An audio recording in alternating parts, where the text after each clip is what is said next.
Hey folks, it's Lindsay Holson back in the building with SPS. Yes, it's that time. Dealing with a pandemic, but we're able to play safe. Out here kicking out the Play Safe campaign with my guy, the well-known, infamous Coach Lamonta Stone. Coach, how you doing? I'm doing great. Good. Over here at River Rouge, home of the Panthers, and the Lofton G. Green Gymnasium. Greatness a long time ago and greatness even now. And happy to talk to you. And I have a very important document in my hand. I have the book. Yes. This is the COVID-19 protocol book. It talks about COVID-19 athletes. See the MHSAA symbol in here, NFHS symbol. And I see some information going all the way back to September, is that, of 2020? September 23rd. Wow, 2020. So you guys have been working on this. You got these young men's name there. It says things like fever, no. Cough, no. Sore throat, no. Shortness of breath. And temperature, the actual temperature rating? The actual temperature rating. And are there pages and pages? There's pages and pages. Starting November 23rd, and it'll go all the way until today's date. Dr. Fauci would be proud. Yeah. and our governor would be proud. Yeah. I mean, and I'm sure you'll talk about it, but, Legend Jeter stood in front of, a statewide audience alongside Governor Whitmer. And, he said here at River Rouge, we're going to promise you, Governor, that we're going to do things the right way. Right. We're going to do things to your protocol to play and have a safe 2021 high school basketball season. No, you got it. Because during that time, we all know everyone was itching to get back and excited. And my only concern during that time, Coach, was let's not rush to get back to get things shut down again. Yes. And we have, named Governor Whitmer, with love, Big Gresh, but Big Gresh don't play. No, Big Gresh, she's tough. She's tough. And I tell people who were upset, Coach, during the time when there was, no play of football and, of course, basketball delay. I said she's only been who she's been. Yeah, but you know what? She's tough, but she's fair. Sure. That's all you can ask. I agree with that. Now, to be able to know her, having been in the Granholm administration, and to know Governor Whitmer and what she's about, I just want to make sure that SPS can use this platform with the relations I have with great coaches like you to make sure we can continue to play. Because the worst thing would be is a couple weeks in, we get things shut down. Yes. But, Coach, I hear that same excitement. Matter of fact, I'm going to be on my guys about getting their mask up. Hey, get your mask up. Everybody get your mask up. Get your mask up. That's right. And that's going to be one of the things as coaches and administrators and even officials that we're going to have to stay on top of these guys, because their natural instincts is going to be to pull your mask down, get a little breather. Sure. You may get a second of breather, but that mask has to go back up. But, it's so ironic that you say that, because I always believe that it was going to be the coaches who can have that. Because when you did the coach voice and turned around and said, hey, get your mask up, everybody's eyes got big, and they said, hey, we got to do it, because it takes that person who has that influence.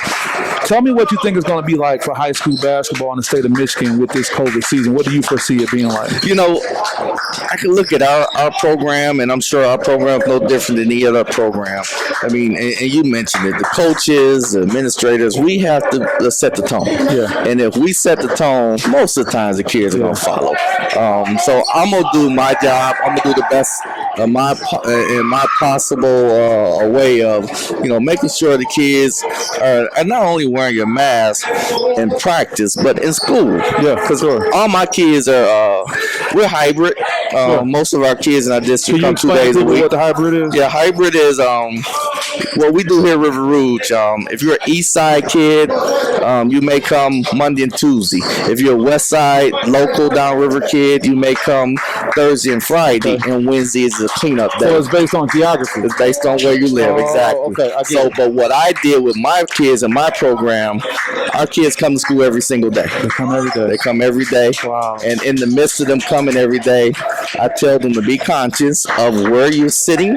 Sure. And wear your mask and who's sitting around you. And I think we're fortunate that in most classes, you probably only have 5 to 8 kids in a class. Sure. So social distance is pretty easy in that setting. Sure.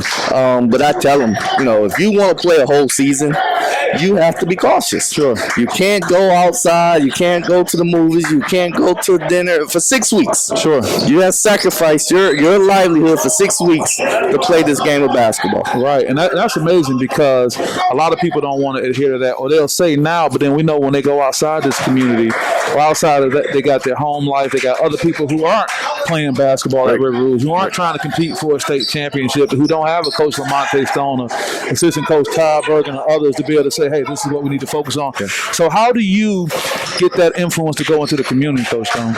Well, I'm from this community. I was born and raised here, a product of, like you said earlier, Lofton Green, and came up through his system since 4th, 5th grade. Right. So, it's a small knit community. Everyone knows each other. Everyone's related to each other. So when I go into the community and say, hey, this is what's going on. This is where I may need your help. This is where our program may need your help. This is where our kids may need your help.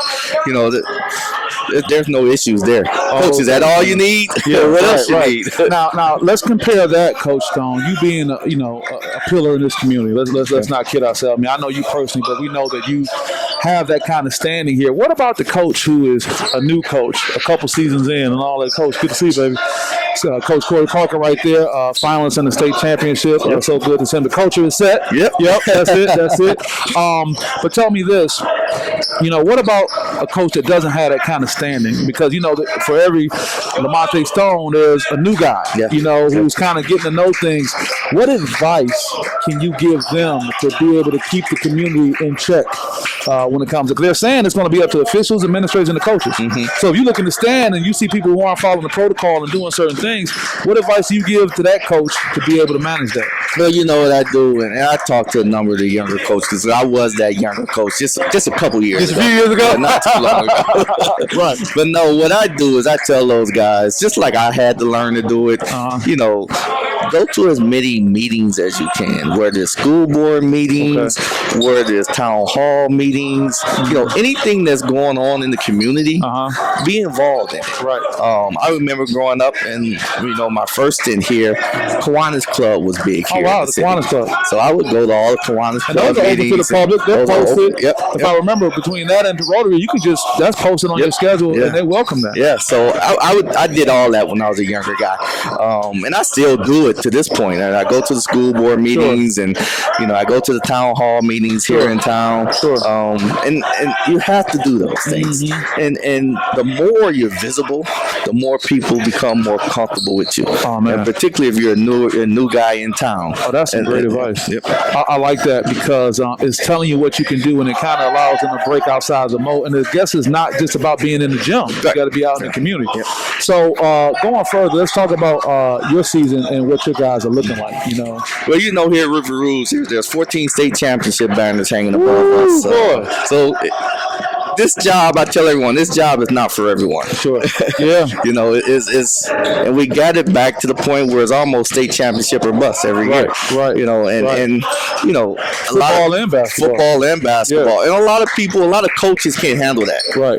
But here at River Rouge, we embrace it. Sure. You look at our practice jerseys. There's all 14 state championships on our practice jersey, and the middle ball is blank. Oh, so that means you got to fill that ball in. And they see it every day. They see it every day. They see it every day. They feel it every day. That's part of our culture. We're a state championship basketball program, and we don't hide from it. Tell me what your last game of the season was before we got the COVID call. Yeah, we were ranked number 1 in the state in the Detroit News and the Detroit Free Press at that time. I thought we were playing well. We just beat a tough Benton Harbor team, and we were playing well. There's no doubt in my mind that we were going to make a strong state championship run last season. And we had just won our first district game, and we were set to play Cass Tech in the finals of the district, which has been another great game. Sure. And we were setting up. I'll never forget it. That Thursday, we were setting up in a conference because at that time we had to cut down on spectators. Okay. So we were getting names from our players. This is not related to COVID. You were just getting your playoff set up together with exactly. Yep. Right. So each player could have 2 spectators. Sure. So we were getting all that together. Right. And my AD was in the meeting with me, and he got an email. Said, "You're not gonna believe this." So they're shutting us down. And we probably got the guys together probably 10 or 15 minutes later and broke the news to those guys. And I don't know if you know, and I'm sorry, I think I mentioned it to you, but they're doing a doc on a documentary. Yeah. Oh, so that's information is there. People got that. Yeah, and those guys, once they got news, they rushed over here with the cameras. And I mean, you just had a room full of, 16, 18-year-old kids just bawling.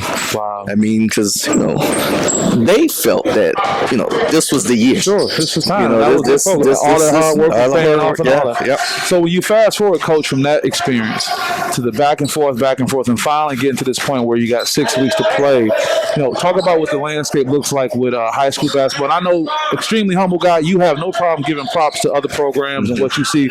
So give me your idea, and it doesn't have to be any ranked order, but some teams that are out there that are on the level that you think. I mean, I think the obvious, I think there's 3 teams that everyone talks about this year. River Rouge, Grand Blanc, and Orchard Lake St. Mary's. Okay. And, last season, us and Orchard Lake went back and forth, number one team in the state. Well, Orchard Lake was saying they wanted that smoke, right? They wanted. It's funny you just say that because, this year, our schedule's a mess this year. Yeah. I think everyone's schedule's a mess this year.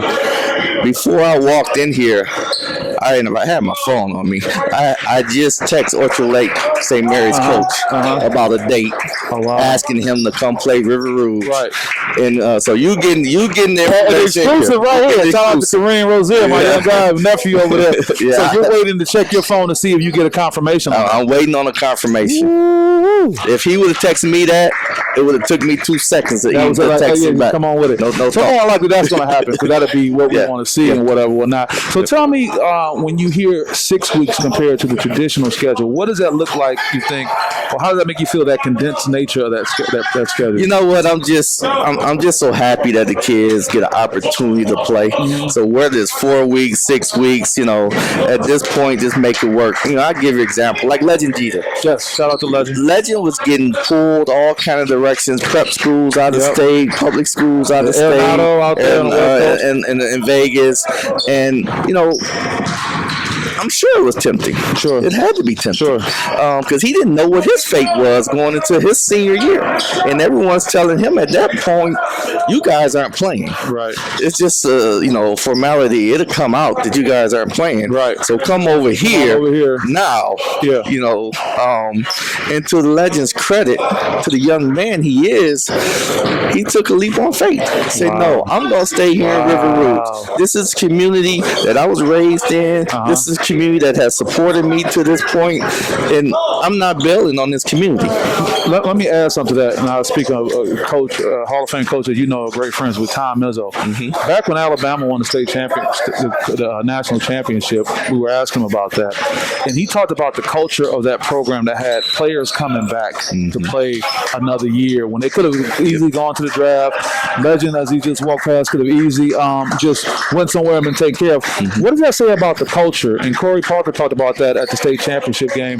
The culture here, even in basketball, to make people say, no, I don't want to do that. I want to be here to be part of this, as opposed to, so many people just say, get on up out of here. What does that say about the I mean, I think it's not just the basketball or the football. I think Dr.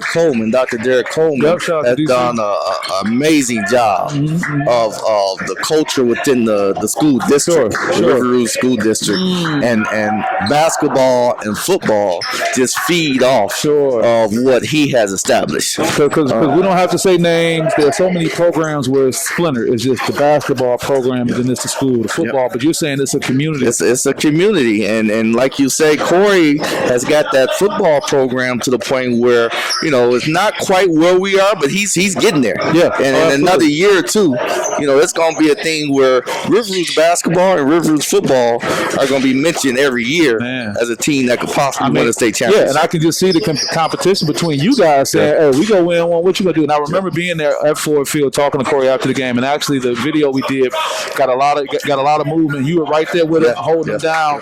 But just saying, you got to play in the championship games to even win one. Yeah. So the fact that and people don't even look at that part. They say, did you win or did you lose? Not knowing that they were there. Yeah. So before we get out of here and get to this practice, I know you got going. You got your coach Todd Bergen over there doing stuff, man. What's it like to have somebody like Todd in with his experience? Oh, he's amazing. my saying is, I want to be around guys who wrote the book, not read the book. Oh, so what I'm saying is, I like that. I want to be around the guys who had the experience. Yeah, he's a writer. He's the writer. Yeah, he's the writer.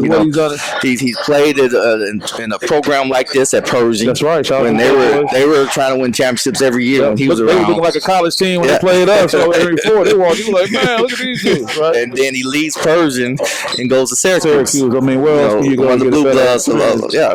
So he's bringing all of that experience here to our program, and then he gets on Legend, and I tell him to beat Legend up as much as you can, because Legend is going into a place, a conference, a familiarity that Todd. Yeah, that's what he came out of. That Big East. Yeah, going to the Big East and all that. So, like I said, he wrote the book. Yeah, he didn't read the book about playing in the Big East. He did that. Yeah. So I just like guys around me that that are experienced and have a knowledge of what we're trying to do here. Got a few more things before we get out of here, and when you talk about high-profile players, high-profile coaches like Todd. How do other programs that may not be River Rouge, that may not have 14 championships on their practice jersey with a blank in between, how do they recruit and get guys? Because we got so many guys from the Metro Detroit area who've gone on and done great, and probably just sitting around. But how do you entice these guys to come back and be part of programs like this? Because it's a community, and I say community, the metropolitan Detroit area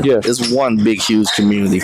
And when I'm gonna tell you a short story. I became a collegiate coach because guys wanted to recruit the state of Michigan. They felt that if they didn't have a guy from the area on their collegiate staff, they couldn't come in here and get kids to come to their schools. Right. So at that time, I was a hot high school coach back in the late 90s. So that's how I elevated through the collegiate ranks, because everyone wanted to come back here and get Detroit area players. Right. And we got to get it back to that. Sure. You know what I mean? Because it manifests itself in guys like me that say, hey, I want to become a collegiate guy. Right. What's the best way for me to get there? I think a lot of these guys think I need to just jump and get to the college level, but you got to come, put your work in, pay your dues and all that. And if they're not a quality enough of athletes and skilled players in our community that these universities want to come in and pull, right? Why do I need to get a Detroit area kid if I'm not going in that area to recruit? So if you really want to be successful at a high school program, to go there. A few more things before we wrap up. If people were paying attention to social media, if they know not only to look at who's being filmed, but look at the area, you had some pros here this summer. Yeah, we did. Most people know that I kind of mentored Josh Jackson along the way, and that story developed. Josh and my oldest son, Lamonta, the second. Yeah, sure. You know, they played AAU together, starting from 3rd, 4th grade, all the way through 9th grade. So Josh was like, a family member to my family, and even when I was in Ohio, he would come up on the weekends and spend a lot of time with us, particularly when I was at Bowling Green. Sure. So him coming back to Detroit, it's like, family member coming back home. Isn't it funny how it happens like that? Oh, it's funny. And I think basketball-wise, he couldn't be in a better position to show his talent. I think the world of Josh on that court. So, what I'm going to do and the role that I'm going to play in, I let the Pistons take care of the basketball, and I want to take care of the off the court. Make sure everything's good for him. Make sure there's no worries for him or his mom. That's right. Apples. And just be that person that, if something's needed, they could call on Coach Stone. They don't have to look nowhere else. They don't have to go, trying to figure it out. Right. Call on Coach Stone. Coach Stone to handle that. That's great. You have Josh here. I think Miles Jackson. Miles came. Made an appearance. And just a host of other guys that are playing overseas. Yeah. Bakari Evelyn, Yeah, who's a starting point guard at Iowa last season. I mean, over a month period, we probably had a who's who of the Michigan, collegiate guys and overseas guys here working out with our guys. And it was good that our guys got to see that. That's what I was going to get at. To be able to come in and see this, is it almost they can almost take it for granted because they see it so much? And you worry about that. Yeah. This ain't nothing. It's pros in my gym all the time. I see them all the time. Like, ain't it pros in your gym? Like, nah, dog, no. Because it was funny how that happened. Because Josh was coming here before the Pistons made the deal for him. Wow. So it's funny. You like, well, Josh is just in my gym. Now he's a Piston. Wow. You know what I mean? It's just so yeah. And the last thing we get, because I do want you to wrap up with some final words or whatnot. Let's just talk about Josh generally. And this is me just observing him from Cornerstone to going around the league and being here. What does that say, or what can you tell players about how do you manage? Because Josh had some rough times, you know what I'm saying? But it seems that he's kind of found his way, and of all places to come back home. So what advice can you give to players when you use Josh as an example about how things go and how they can? I think what you tell Josh here, or you tell young guys, and I use it all the time. Growing up, Josh wasn't the best player on his AAU teams, on the other teams he played with. Wow. Josh didn't become probably the Josh that we know maybe to about the 9th grade. Wow. So Josh worked his tail off to become who he is. Sure. Most people think, okay, you're born a great basketball player. Right. No, Josh didn't have a jump shot. You watch him shoot 3-pointers right now with the Pistons. Josh couldn't shoot a jump shot probably to about 9th grade. Wow. Consistently. So considering how young he is, that's not too long ago. Yeah. So, I tell everyone, you got to work. You got to work. You got to work. You see these guys in the NBA and on the collegiate ranks, and they got there because they worked. They got there because they lived in the gym. Yeah. You talk about Josh being over here. Josh got here. Josh probably spent a week off before he got out of the bubble, and he came right in this gym. Here. You know what I mean? So, and now we're seeing here in Detroit, we're seeing the roots of all the hard work he did in September and October. Right. We're seeing it right now. But it's hard work. It's hard work. Awesome. Sitting here with Coach Lamonta Stone, River Rouge Panthers. Great coach, but even better guy. I just can't tell you enough. Got to see you at the state championship game. We got to sit in the box with Butch Jones, a veteran reporter. Got to just talk and share. And I always appreciate you, being available. So before we get out, what do you have to share to the community that's watching? We're talking about keeping it safe. We're talking about the Safe Play campaign. But just in general, what can you add before we get out of here? Just mask up. I mean, our governor, Governor Whitmer, I think she's doing a heck of a job in a tough situation. Absolutely. In a really tough life or death situation. Yeah. Yeah. So we're going to mask up here at River Rouge, our basketball program. We're going to be the example of what Governor Whitmer wants us to be from a community, from an athletic standpoint of view. And we're asking you to join us. Mask up. That's right. Mask up. And I'm going to be back here for the SPS game in a week in a couple of days. Yep. River Rouge versus Denby, right? River Rouge versus Denby. Start our 2021 season. All right. That's good. We'll sit here with Coach Lamonta Stone, River Rouge Panthers. Mask up. Play it safe. And we'll see you guys in the Breslin Center. That's the hope, right? That's it. My guy, Coach Stone. We'll see you guys next time. Thank you very much.